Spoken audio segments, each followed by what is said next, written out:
welcome to episode 28 of the Mingled Yarncast.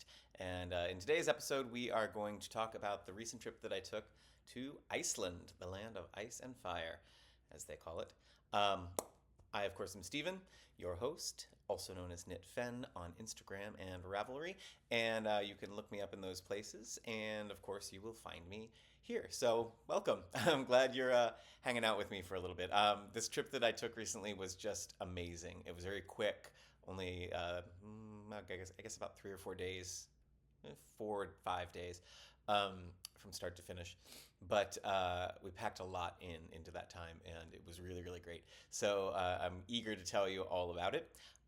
Before I do, though, I want to tell you about some other things following up from the last episode. So I think I told you that I had a performance with Master Voices. We did a piece called Blind Injustice, and that was at the beginning of February, and it went over beautifully. It was very well received. It's a piece, it's a new opera that's about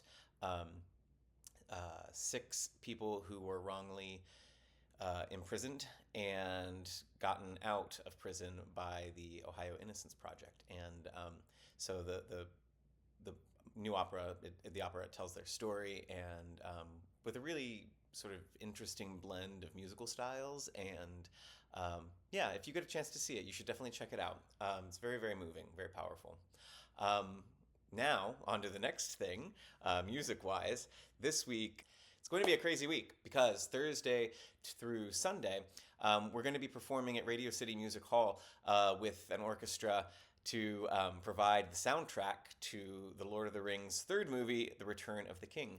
Now, if you've been watching this channel for a while, you may remember that I did the first movie 2 years ago. I didn't perform last year because there was a conflict. I was out of town. But yeah, it's a insane experience. First of all, we do 5 shows over the 4 days, and if you've never come to one of these types of performances where there's a live music underscoring the movie, they do these for different movies, Harry Potter, Star Wars, etc., things that are beloved classics, I guess, and I've never actually experienced it as an audience member, but as a performer, it's wild because the audience is so passionate, and they are, they don't hold back how they're feeling about what's going on the screen. There's a lot of cheering. There's a lot of just like real engagement from the audience. But the strange thing is, for the performers on the stage, it's Radio City Music Hall. It's gigantic. I think it seats, I don't know how many people it seats. It seems like the last time we did it, we figured we were performing for about 20,000 people over the total of 4 shows. So I guess it's about 5,000 seats in the house, and it sells out. But anyway, the screen above us is huge, but we're in front of it, so we can't see it. And the speakers blaring out to the audience are all in front of us. So what we hear coming back is so garbled you can't make any sense of it. So yeah, it's 3.5 hours of sitting there waiting to sing in Elvish. Entirely in Elvish. I don't think we sing in any English. It's Elvish, or it's humming and sort of atmospheric sounds.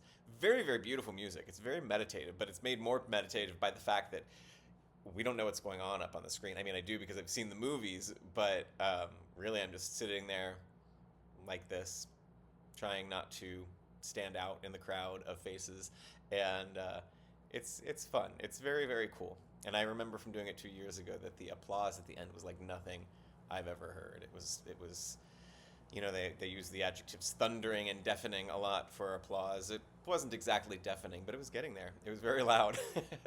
So I'm looking forward to this. But it is an insanely intense week because Monday, Tuesday, Wednesday, we have rehearsals for 3 hours each night. Then Thursday, we have a dress rehearsal, and then we have the performance in the evening. So we've got to do the whole thing twice, and the movie is 3.5 hours long. Then Friday night, Saturday, we have a double feature. So there's a matinee and an evening performance, and then Sunday's a matinee. So it's going to be a lot. That's why I wanted to make sure I get this video out today, because if I wait any longer beyond today, I'm not going to have any time at all. So Yeah, but if you're in New York, if you're around, and if you're a Lord of the Rings fan, you should definitely check it out. I'll put a link, of course, in the bio, so if people would like to get tickets, you can. Um, it does sell out, so I can't guarantee that there's anything left, or whatever is left isn't like several $100s because they are expensive tickets when you get down on the orchestra. But anyhow, you can still check that out. And if you do show up, let me know. And maybe I can come say hi at the stage door after the show. Okay, there's that. The next thing I want to talk about are two things that are not exactly related to the Iceland trip, but kind of are. Because, there's been this, like, I can't explain it, a theme in my life at the moment, a Viking theme, strangely. Because I received this gift from a friend. It was, I've mentioned before, my friends that I met during COVID taking online courses with our school in Bath. The thing that we have in common is that we are all alumnuses of the Advanced Studies in England program in Bath. And during the pandemic, we took classes together online to help support the school, and we became friends from that. We refer to ourselves as the Victorian Widows Club, and we have a Victorian Widows Widowmas every year at Christmas time. And we do a gift exchange, a secret gift exchange. So one of my gifts this year was this, the Viking Knits book. And I can't remember if I mentioned this in the last episode, but I'm mentioning it again here because, why not? Like I said, it connects with Iceland. And anyway, it's a cool book. And if I didn't show it to you, or if you haven't seen it before, the guy that's on the cover, he's actually the author of the book. I don't know that he's the designer. I've looked through his Instagram. I've not seen any pictures of him doing any knitting himself. In the foreword, he talks about respecting handcrafts and that kind of thing, and says that his family was very involved, but he may just be the face. But you know what? That's okay.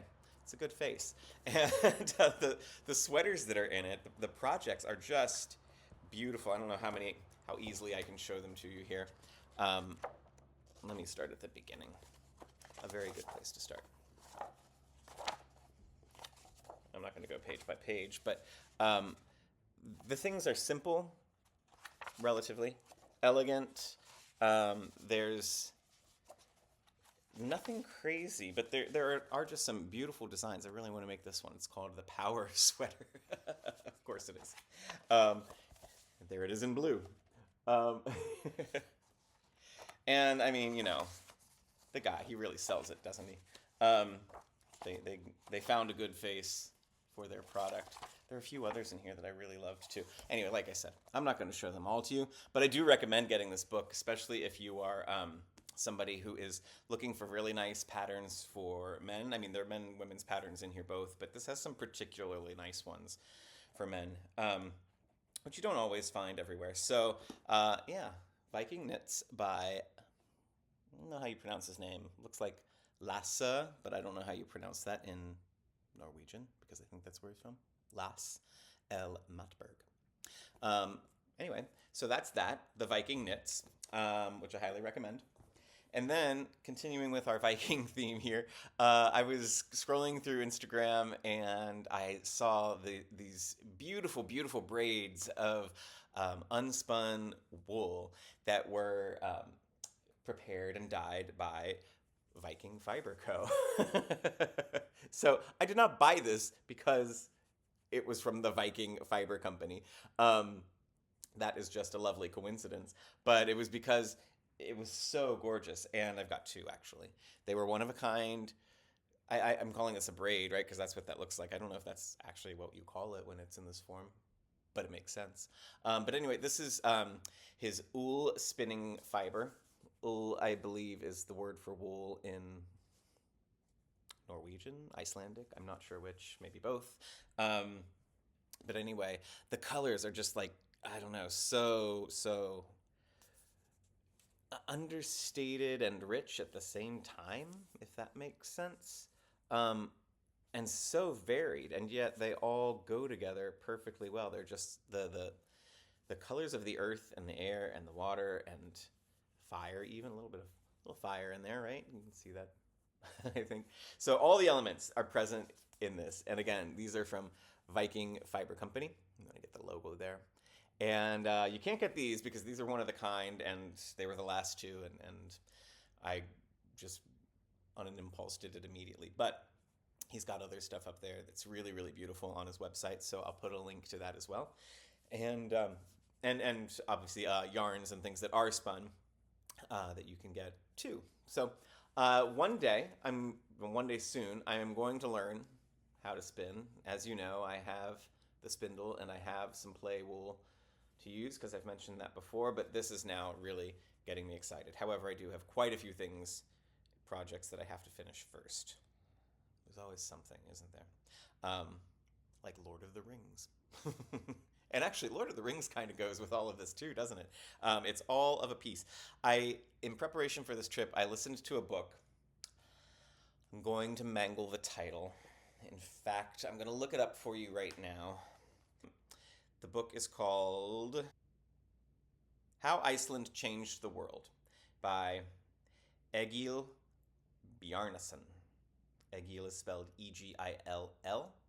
Bjarnason is Bjarnason. So, How Iceland Changed the World. And it was a fun listen as I prepared for the trip because, well, the title says it all, doesn't it? It's How Iceland Changed the World. But he goes from the beginning of Iceland's human history. It's obviously very old geologically, but humans, it seems, have only been there as long as the Vikings. So, at the time when they went there weren't other human beings present. So, it talks about the Viking history and as they pushed further into Greenland and then into the New World, and it's a really cool history, and it goes up to the present moment in time as well. And I mean, talks about the Cold War and Bobby Fischer and all kinds of stuff. I'm just spouting off random things right now as I'm thinking back on the book. But the reason I even brought it up was because one of the anecdotes he talks about is how J.R.R. Tolkien had hired a Icelandic nanny for his children, and he could speak to her. He'd never been to Iceland, and he didn't know the Icelandic language exactly, but he didn't know modern Icelandic. He knew Old Norse, and Old Norse is modern Icelandic is very closely related to Old Norse. As I understand it from listening to this, other Scandinavian languages developed and changed more dramatically away from what Old Norse had been, but Icelandic stuck pretty close to it. And so Tolkien, by knowing Old Norse, being a medievalist, he could speak to the nanny in her language more or less, except it was as if somebody who had learned English just from studying Shakespeare started speaking with you today in the modern time. So it was an older format of the language, but still intelligible. And anyway, he one story goes, he was listening to the nanny tell his children stories from back home, and some of the myths and legends that she was sharing with them ended up inspiring parts of the Lord of the Rings. Now, of course, he was a medievalist and he was well studied in these things to begin with, so he probably already knew a lot of them, but it's still a charming tale. And anyway, it's connecting, like I said, thematically my week ahead with the week behind, my upcoming Tolkien Middle-earth experience with last week. Northern Earth experience. Up-earth experience, maybe that's the way to say it. Speaking of, now, I think maybe I'm ready to begin. So what I want to do is I've got a ton of pictures. I've got video that I took. I'm going to be peppering this whole narrative with that as we go. And I hope you'll enjoy all the visuals and whatnot that I'm going to share. So I'm just going to talk about everything that happened in the days kind of chronologically. I may even throw in a few tips there if you're going to be traveling to Iceland yourself. I will start off with this sweater. So I know I mentioned it before. This is the Jon sweater. I think that's how you pronounce it. And it's a lopapeysa. And you'll see the style of sweater, the lopapeyzas, with it, a circular yoke, matching sleeves, and also matching waist. You can't really see that there, but okay, I'm flashing you now. Sorry about that. Anyhow, um, yeah, you'll see them sold everywhere in Iceland. This is a country and a culture that really respects its wool. In fact, you can buy yarn in the airport, lots of it. They don't just have like one or two novelty skeins. They have like tables of yarn, and the and good yarn too. In fact, well, I'm kind of getting ahead of myself here, but this sweater was made with a let lopi yarn. So there are different grades and weights of lopi yarn. Lopi might mean yarn, maybe it means wool. I'm not quite sure. Um, so I may be repeating myself if I'm saying lopi yarn, but in any case, um, different weights and let lopi. Here we go. This is what the main color in this sweater is. As you can see, it disappears as I bring it down here. Um, but anyway, very fine, excellent yarn, and they had stacks and stacks of this at one of the shops in the airport. And so in case you didn't get any as you were walking around, you could get some there on your way home. And the sweaters were everywhere too. So obviously in the airport you could get a lopapesa. All through town, all the gift shops sold them. Some of them are made in other places, so you want to look around and ask if the pieces are actually made in Iceland, but assuming that you want an authentic Icelandic one. But in any case, you don't have to like search for them. They're all over the place. And what do I want to say about that? Oh, as we toured around, tourism is one of the biggest sections of the economy there, but I wouldn't say that it's a very developed tourist program they've got going on, because I've traveled a lot, and normally if you go to a place that is deemed touristy, the buses stop there and they take people through. There's always a gift shop, right? But with the places that we saw in Iceland, there weren't that many gift shops out and about. There are a couple of places in Reykjavik, and but as we went along to each one, from one natural wonder to the next, there weren't people trying to sell you things everywhere, which was really nice, because it just felt, I don't know, unspoiled, I suppose is a word for it. I mean, yes, there were tourists around, but it wasn't like you were being moved on a conveyor belt through an experience, which sometimes places can be like that, with the conveyor belt ending taking you through the gift shop. However, there was one place, one of the waterfalls that we saw, which I'll get to a little bit later, but I bring this up because that one did happen to have a gift shop, and it was when I saw that gift shop that I went, oh, it's the first gift shop that I've seen. That's interesting. It's just occurred to me that they're not all over the place. And when I went into it, it was very small, and they had some of the knickknacks that you would expect to see at any kind of gift shop. But then they also had a whole side room that was just Lopapesa sweaters, and they were like $350, $500. So you don't usually go into like a site on a tour and find sweaters for hundreds of dollars. Usually the overpriced things are still within reach for the average tourist, but they were impressive. They were really well made, really really handsome pieces, and all very unique, so definitely worth the price. I'm not trying to say that they were overpriced for what they were offering, because as we all know, if you're watching this channel, I'm sure you are a knitter and crocheter yourself, so you understand the quality and the time that goes into it. So yeah, a $350 to $500 sweater, that makes sense in terms of the what goes into it. It's just unusual to see it in that kind of context sold there. So anyway, I've gotten ahead of myself, which is not surprising, but let me backtrack. So, flew out on Valentine's Day from JFK, landed in Reykjavik at 5 in the morning, 5:30, something like that. My partner and I went. We had booked a hotel for the night before. We did this so that when we got to the hotel at 6:30 or 7 a.m., we could just go straight to bed and sleep until about noon. So we at least got a few hours of sleep, and still then would have some time to enjoy the day in the afternoon. So we did that.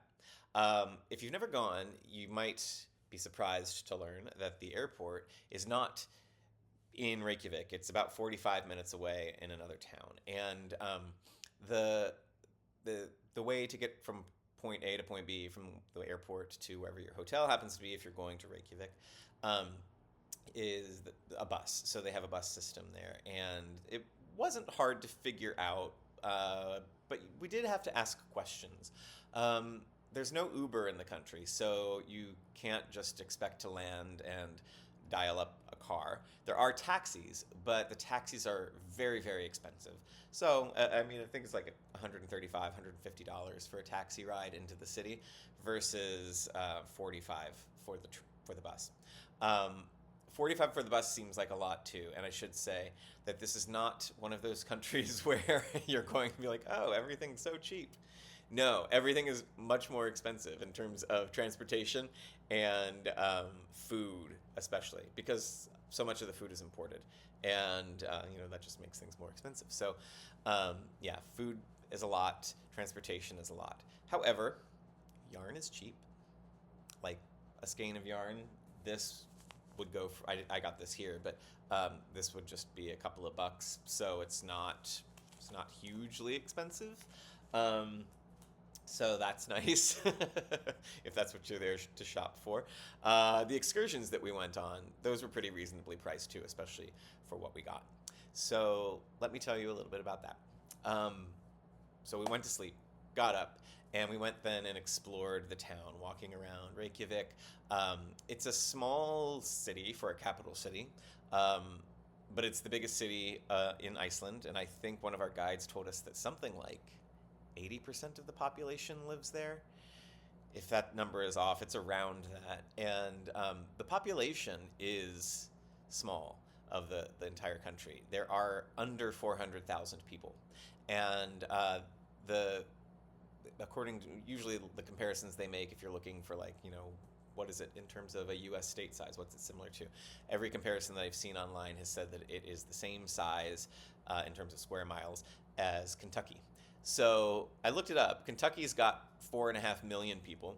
And if you go to Kentucky today, if you get out of the Cincinnati area, where I'm from, and Louisville and maybe even Lexington, if you get out of those areas, it feels very remote. People are spaced out pretty well. 4.5 million people are spaced out pretty well in a space the size of Kentucky. In Iceland, when you've got less than 400,000 people in the same size geographic area, it's spread out a lot. So traveling around, we definitely went through quite a few little towns, but when I say little town, I mean little town. Each town, the guide would tell us, yeah, this is a town. They'd tell us the name. There are about 400 people who live here, and it's a fishing village. In the next town, there are about 500 people here, and it's a fishing village. Fishing seemed to be a big part of the economy. Perhaps with tourism, the biggest sector. But anyway, yeah. So mostly, what we were there to see for ourselves was the landscape and all of the geologic, volcanic, I don't know. It's so cool. It's so cool. The glaciers, the ice, the fact that you can go from snow-covered glacial, scenery right into a hot pool, thermal pool, geothermal pool, that's what I'm trying to say, right next to a volcano that's spewing lava. I'm just kidding, it wasn't when we were there, but they do. There are many, many active volcanoes there. And anyway, the combination of all of that was amazing. So where was I? Oh, yes. So we were exploring Reykjavik. We got some snacks. We got some coffee. We went and explored around the Hallgrímskirkja. I think I'm pronouncing that right. I might be wrong, but it's the big church that's in the center of town. I'm sure you've seen pictures of it, and I'm going to obviously post some for you too. So we walked around there. That's kind of the city center.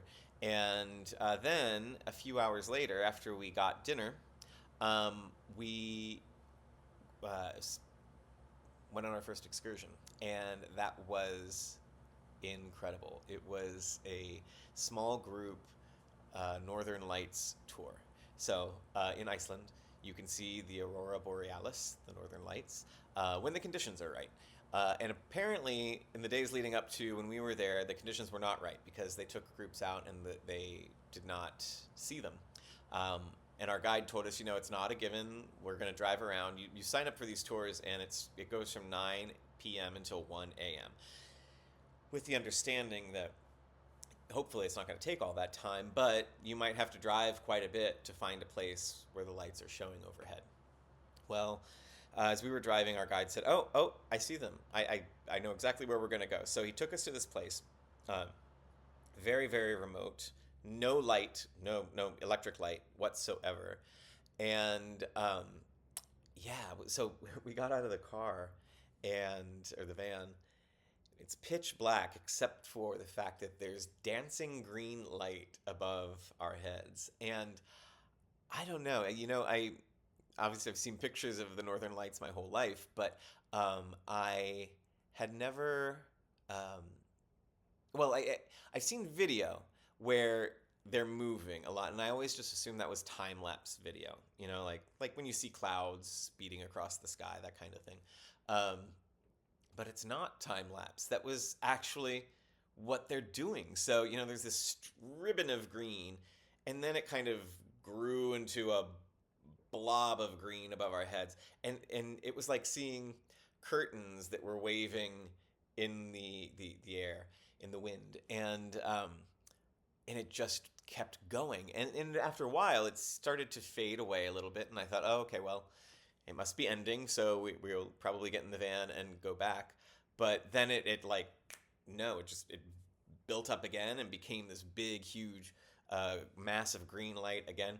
And there was a little bit of red, not too much visible with the naked eye, but you could see it in pictures. But the green was visible to the naked eye, and just magnificent. It was magnificent. It was so cool. The wind, though, was incredible. So windy, so powerful, and so cold that night. Most days, a lot of people have asked me, what is the weather like? How does it compare? It must be so cold there. I mean, it's cold, but on one of the days, I posted 2 pictures, screenshots of my weather app, and it said Iceland was 46 degrees Fahrenheit. Back here in New York, it was 26 degrees. So, 46 is cool, but 26 is cold. So it wasn't that bad. But that night it was because of the wind. The wind really made things even more intense. But anyway, the trip was booked through TripAdvisor, and it included, at the end, hot chocolate and some cinnamon buns. So we had a nice little treat there as we went back. And it also included, our driver was a professional photographer who knew how to get good shots of people with the lights in the background. We took some with our phones, which are nice enough, but it was great having somebody there who knew what he was doing. And then the next day, he sent a folder with all the images to everybody that was on the trip, and so we could all have access to all of them and pull the ones we want. So that was incredible. I'm going to insert right here a YouTube short that I made. This started off as a reel on Instagram, and I added it as a short. And it's funny, I don't know your experience with watching shorts or watching mine. If you do see them pass through your feed, let me know, because sometimes I'll post something and like an hour later it'll have 1,000 views. And it's like, oh, that seems good. And then I'll post something else and days will go by and it won't even have 100. And with this particular one, I thought, oh, this is a really good one. I really like this. I feel like this is very special. So this is going to get a lot of views. But it didn't. So I fear that I made this short, and all of you watching right now, you may not have seen it. So I'm going to insert it right here.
So I hope you enjoyed that.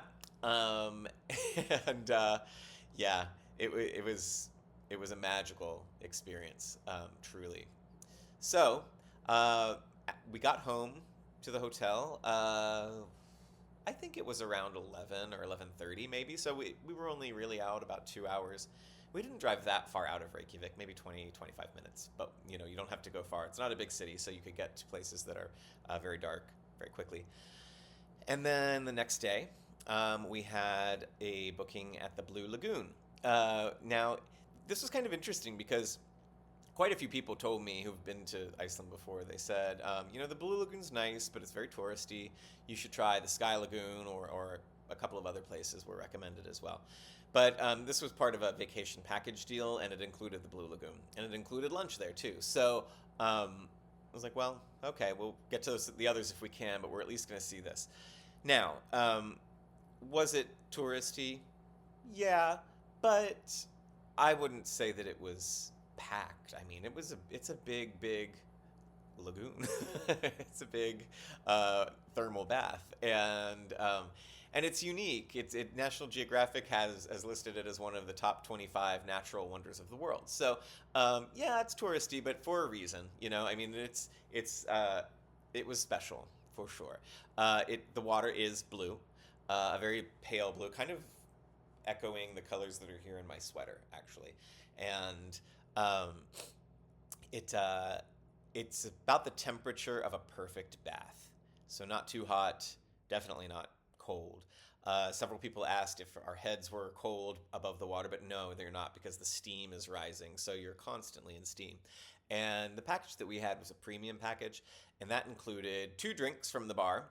So it was, 10:30 a.m., but you could wander through the pool, through the lagoon with your Prosecco or drink of choice. I had Prosecco. And it also included 3 different masks from the mask bar. So you could go up and do different face masks. You saw people going through the lagoon with all of their masks on in various stages. You're told how long to keep them on and where to rinse them off, etc., etc. You left feeling the glow of rejuvenated skin. It was great. And it's such a unique place. So I was made aware that there was a lot of volcanic activity near the Blue Lagoon recently, and they were actually afraid that it might be destroyed and ruined forever. They did tell us while we were there that they had built things to redirect lava flow, so I was aware that there was potential danger, but I guess I didn't realize just how bad they were anticipating it to be. But in any case, they did redirect it, and we didn't see anything like that there. Oh, there was a funny story, though. When we went in when we were checking in, the woman who checked us in said, she said, so, there is volcanic activity, and you might hear a siren and an alarm that, instructs people to get out of the lagoon, and if you hear that, just do what it says. We said, okay. And I said something to the effect of, oh, do you think that we might see an eruption or see any lava? And she says, you could, and if you do, run. I was like, okay, got it. Won't stick around to take pictures. Get out of there. But as it happens, we didn't see that. That did not occur, and we didn't hear any sirens either. We just had a lovely, lovely time there. And then we came back into the city. What did we do that night? I think we just had dinner. The places we ate. The first night we ate at a restaurant in the hotel, Apotek. The restaurant is also called Apotek, and it was delicious. Kind of the main things to get when you're there are fish, obviously, since fishing is a huge part of the economy, but also lamb. You can also get horse, which I did not, but I did see it on the menus. Whale, also did not try. Puffin, did not try. But it's there to be tried, should you wish to. So anyhow, I did not. I stuck to things that I knew, fish and lamb, which was delicious. And anyhow, the next night we ate at a place called, it starts with Grill. That much I remember. I'll give you the exact name in the notes. I'm gonna have to look that one up. And another night we ate at the steakhouse called the Steakhouse. In Icelandic, I think it's something like Steakhusið. But anyway, yeah, great food. We everywhere we dined, we really enjoyed it. Um, anyhow, where was I? So we got back from the Blue Lagoon. We had an evening in town and just kind of wandered, ate, went to bed relatively early because it was tiring. Um, but then we got up the next day for our first uh, long distance excursion. So that was to go to the Snaefellsnes Peninsula, and that's to the northwest of the peninsula that Reykjavik's on. I don't know what that peninsula is called. Maybe it's called Reykjavik. I don't know. But anyhow, we went about 2.5 hours north to get to the peninsula, and then from there we made several stops along the way, or along the peninsula. It's kind of comparable to if you've ever done like the Ring of Kerry in Ireland. That too is a peninsula, and you're driving around a circle in essence and seeing the beautiful landscapes that are there. So the first stop was the iconic Kirkjafell mountain, the church mountain. And this is a famous one. I'm familiar with it from screensavers on the TV that often... Actually, Iceland features a lot into the screensavers. Have you all noticed that? At least it does on an Apple TV. But anyway, yeah, we did some pictures there at the mountain, and it was by that mountain that actually the pictures that I saw online on Ravelry that inspired me to make this sweater, because somebody had made just like this, or it appeared like this. When I read the description of the person who made it, they said that the colors that they used were black and white and grays, but it appeared navy and bluish in the pictures. So I wanted one that was navy and bluish, and here we are. So anyway, when I was there, though, the land was not covered in snow. It had melted, so it's a different effect, but still very, very cool to see. The place has been featured in parts of Game of Thrones. I don't know exactly what scenes were filmed there, but they did tell us that. And anyhow, we stopped there, and then we continued on our way to the end of the peninsula, where we went to one of the two black sand beaches that we would see in this trip. But I'm told that all of the beaches in Iceland are black sand because of it all being igneous volcanic rock that is crumbled into sand. So, yeah, it was cool. It was very cool. Obviously, the ocean is there, and the waves were enormous. They warned us at both beaches on 2 different days that there are a thing called sneaker waves that basically you think that, you're watching the tide and you see where it comes and stops each time, but then all of a sudden there's one that's just going to go, and they do catch people and drag them into the sea. And people have died, so it's very serious. So if you're there, don't go close to the water, but appreciate it from the beach, because the beaches are gorgeous. But anyway, not only is there black sand, but there's all of these rock formations that are surrounding the beach, and it was just really like it was like being in a fantasy novel, going back to Tolkien, I suppose. But yeah, it was unlike anything that I'd ever seen before. From there, we visited, what was next? There's a town called, its shortened name is Stappi, Stappi, but I think it's called Arkenstappi. I'll look that up. And there's no beach, but there are cliffs against the water, and beautiful, beautiful views of the mountains and glaciers across. And also these natural rock arch formations that you can walk along, and they were majestic, really, really stunning. Little scary, but there are people walking across, and they look like they're just rocks piled into a bridge that are going to crumble. But they've been there for thousands of years, so I suppose they'll probably be there thousands more. I don't know, but anyway, they didn't crumble when we were there, which is good. Yeah, beautiful, beautiful, beautiful landscape. And so we spent an hour just kind of walking the trails there along the way and exploring the edge of the earth. And then we went one more stop, I think, to the Black Church. It is this tiny little church. It looks like it seats 10 people. It's probably more like 30, but small nonetheless. And it's painted entirely black. And I suppose the reason it's so photographed is because it just really stands out against the bleak landscape. And so it's very pretty and very atmospheric. Um, but felt far removed from any people. It's very interesting. You'll see these churches or houses or whatnot completely removed from towns, and not entirely sure why. I know in one case he said that there had been a town that you know moved or disappeared at some point in time for some reason, so you'll get things left over like that. But anyway, it was still very scenic and very pretty.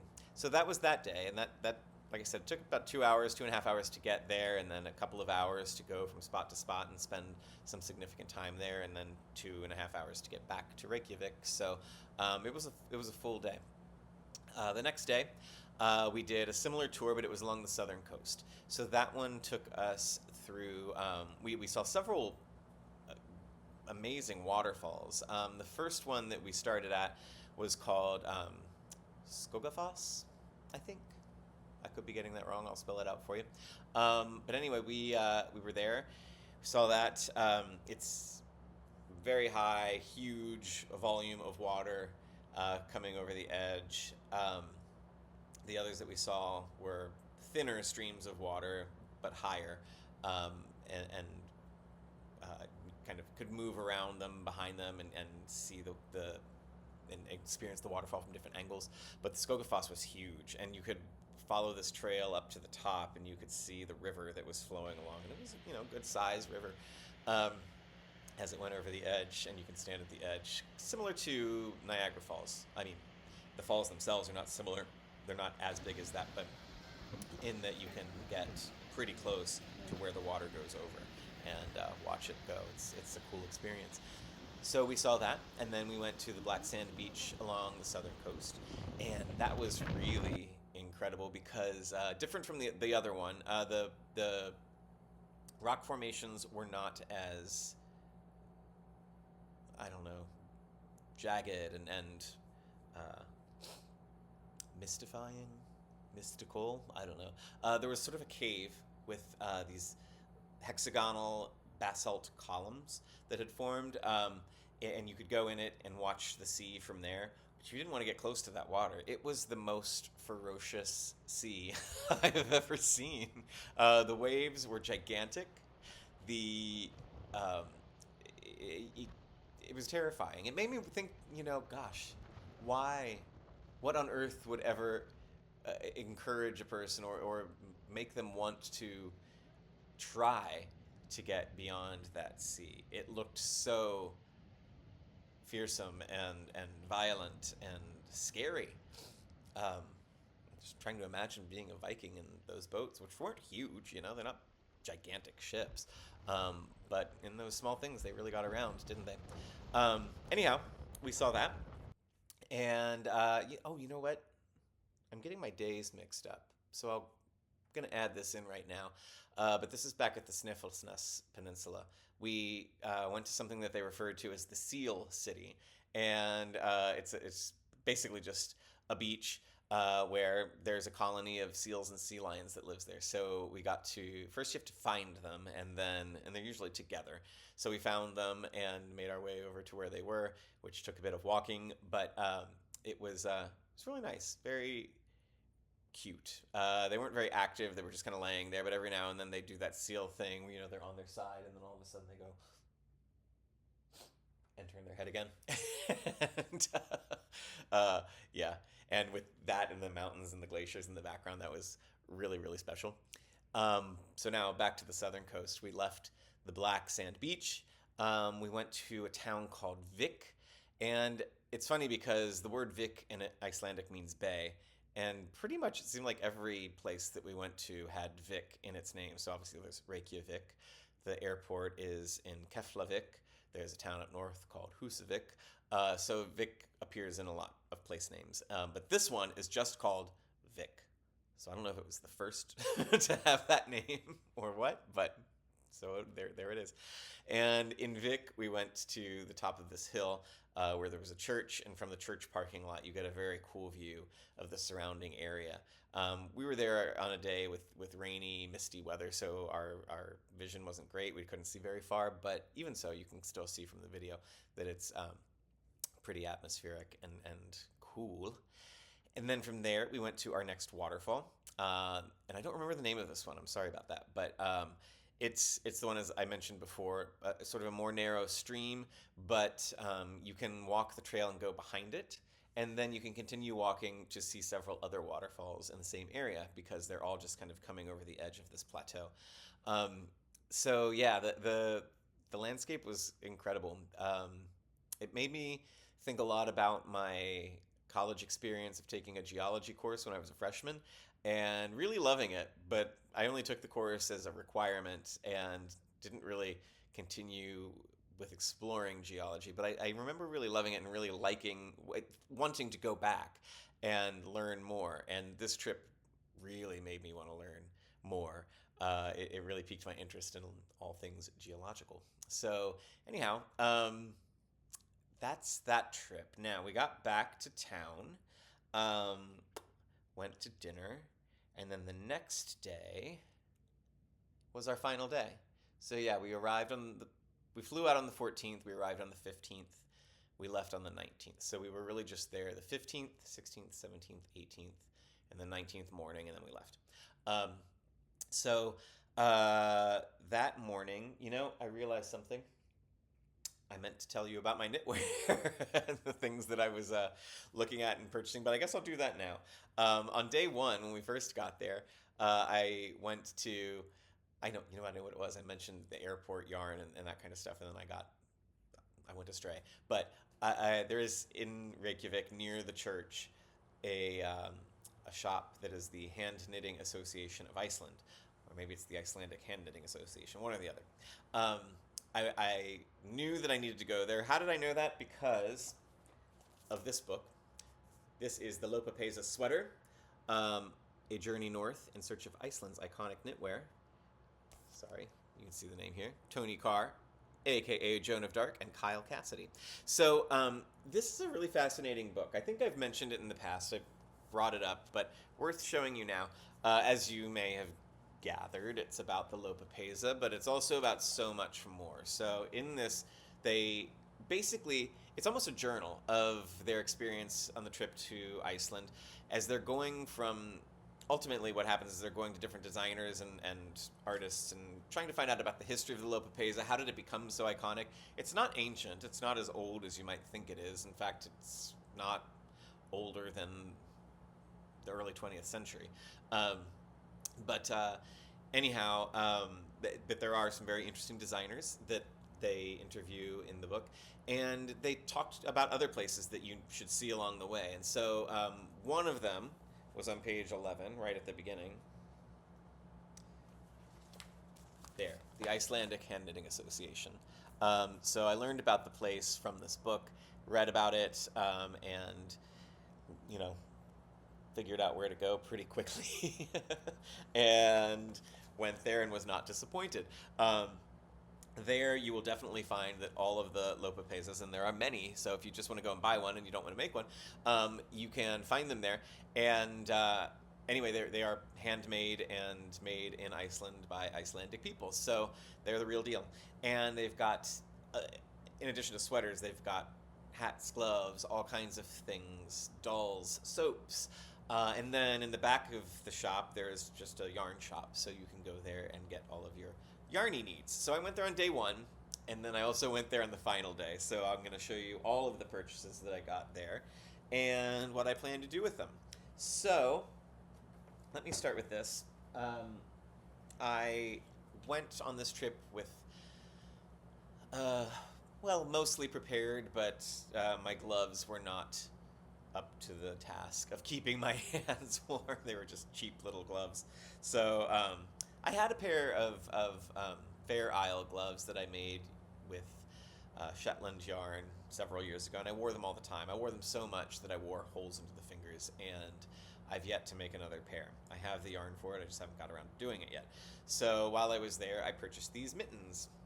These are also made, I believe, with Letlopi yarn, same as my sweater. And I figured I could have gotten them in blue and actually been, dark navy blue with the same kind of ratio of colors, but I decided to swap out for the white ones. And yeah, so this went really well together. But anyway, I bought these. I didn't make them, and I would not have said that I was a mitten person, but I think I am now. These were great, especially when we were at the Northern Lights and that wind was so intense. These really kept me warm. I mean, yeah, I still like having my fingers to do things, but you take them off when you need that. So they blocked the wind. They're very cozy. They're comfy. They're squishy. Just found myself doing this a lot as well. And anyway, yeah. And I'm continuing to use them here. I haven't stopped. I really enjoy these. Oh, I did notice though. It's funny because in the pictures on the Northern Lights, let's see if I can find one. They do make my hands look huge. In the pictures, I've got like these Mickey Mouse hands, which is a little much. But anyhow, so the gloves I got there, and to commemorate the gloves, I got these stitch markers, which are also just little gloves. Cute, right? And then on my first trip there, I got, I had in mind that I wanted to make this sweater. So I went in knowing what I wanted to do. Here's the black and white printed version of it, but it's called Katter Karlar. And if you look at the yoke, do you see anything? Does it look like something, or are you just seeing random designs? Because if you read the description here, it says, Vikings laughing with good friends, or just a crowd of energetic bearded men. This classical lopapeza is knitted from 2-ply plutalopi, etc., etc., etc. It goes on from there. So, laughing Vikings or bearded men smiling. Can you see them now at the bottom of the yoke? I found that to be very charming, and I thought, that's what I want to make. I want to get yarn in Iceland to make this sweater, and I did. So I got just the exact colors that are there, but so they're these colors, and the plutalopi is unspun the right word? I mean, it is a yarn. It's not just a mass of wool. It is shaped into a yarn, but it is very, very light. I mean, you can just go and rip it apart, but then you can also just kind of like twist it a little bit and put it right back together. So it's not spun tightly into a yarn, and that makes for a very, very light, fluffy textile, and you hold it double. So I had heard of plutalopi before, and I used the manchelopi from Spain, which is a similar style of yarn. That did fall apart pretty easily. Not so bad. I mean, I was able to make something with it, but it came apart much more easily than this does. As long as you're kind of light and ginger with your fingers, it stays together. But anyway, I know this because I couldn't help but get started on it. And I also want to point out that when I was there at the shop, I was speaking with Marta, who was helping me get the yarns that I needed. And I mentioned to her, when I was showing her the picture, and I said, so yeah, the Vikings, I was thinking about maybe giving them a red beard. And she was like, Vikings, what are you talking about? I'm like, oh, well, on the English, because we were looking at the Icelandic version of the pattern. So in the English version of the pattern, it says something about Vikings laughing. And she says, no. And then she looked at the Icelandic pattern, and then she saw like, oh, yeah, it says that here too. And then she looked at the yoke and just started laughing. She says, you know what? I've never seen that in this pattern before, and now I can't unsee it. So she said, and yes, you definitely have to make their beards red. So I've done the waist, and the waist is not the full yoke, but you can. Let me get this out. It's all kind of bunching up. There we go.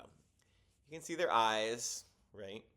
2 eyes, and then, whoops, the beard, and I guess that little white cross enough is their mouth going, ooh. But anyhow, it started. And of course, if you don't see that, it doesn't matter. It's still a beautiful pattern. But yeah, this is, it's so light, and it's going to be so warm. I'm a little concerned about having enough yarn. Marta said that I would have enough with what she gave me. The pattern calls for 4 plates. She gave me 3. I might have to order more. But then again, when I was making this sweater, and I remember from other Lopi sweaters that I made as well, that in any sweater, frankly, my measurements are not the same as what's on the page. I mean, it'll tell me that I need, 52 centimeters of the body to make the body, and I'll only need 42. And my arms, which should be the same length as the body, are a little bit longer. I don't know. I'm not built the way that the paper thinks I should be. So anyhow, all that is to say that this particular one does say that the body should be longer than I think it's going to be. So maybe I wouldn't have enough yarn as written, but since I'm pretty sure I'm not going to do it as written, I might still end up having enough. I hope. So I got that on day 1 because I went in knowing that I was looking for that. But on the final day, you remember I mentioned at the beginning that the gift shop by the waterfall in the southern coast had some gorgeous, gorgeous sweaters. So I saw one, and it was really fun, the colors. It was a Lopa Pesa, and the body was black, or sort of a charcoal gray, and the yoke was all yellow and red. So it was obviously, looked like a volcano. Like this was all just kind of streaming down just like lava. And I was like, oh, that's fun. I need to do that. So I went back and my bags were full. I couldn't buy another sweater quantity, but I did get a yoke quantity of the colors that I needed to do this on my own. And they gave me a pattern suggestion. I couldn't find the one. Sorry, my mouth's getting a little dry now. I could not find the exact pattern that I saw there, and I asked the workers at the store if they could help, and they couldn't find it either. But they made several other suggestions that were similar. And frankly, there's a lot on Ravelry too, so I'll find something that I will use these colors to create my lava flow yoke at some point. And yeah, so that'll be fun too. I got those, like I said, on the final day, and it was just this little bit, so I could squish that into the luggage. There was at least room enough for that. Okay, is that everything that I have to show you now, I think? I think it is. So, conclusion. Moral of the story. Iceland was fantastic. I would definitely go back. Now that I've been there in the winter to see the northern lights, I would like to go back in summer and experience 24 hours or near 24 hours of sunlight, and get to hike and do so many other things that we didn't see. It's really remarkable. It was unlike any other place that I've been, and I highly, highly recommend it. And I do recommend actually going in winter and trying to see the northern lights. It's not guaranteed, as we said, but you got to try, right? And hopefully you'll be as lucky as we were, and you'll be really glad that you did it. All right, everybody. That's that. Now I'm going to edit this. There's lots of pictures to put in, which obviously you will have seen them along the way if you've reached this point. I'll be in Middle-earth all week, and I will be, after that, hopefully in the next episode, sharing with you 3 or 4 pieces that I'm working on for other people right now. And yeah, that'll be next in just a few weeks. So anyhow, thank you for watching. I appreciate you sticking with me this long. Please like, subscribe, share with your friends, and especially if you know anybody that's even thinking about going to Iceland, share this with them. They can leave comments. I'm happy to chat about it because I really loved it, and I know you will too. Okay, goodbye, everybody.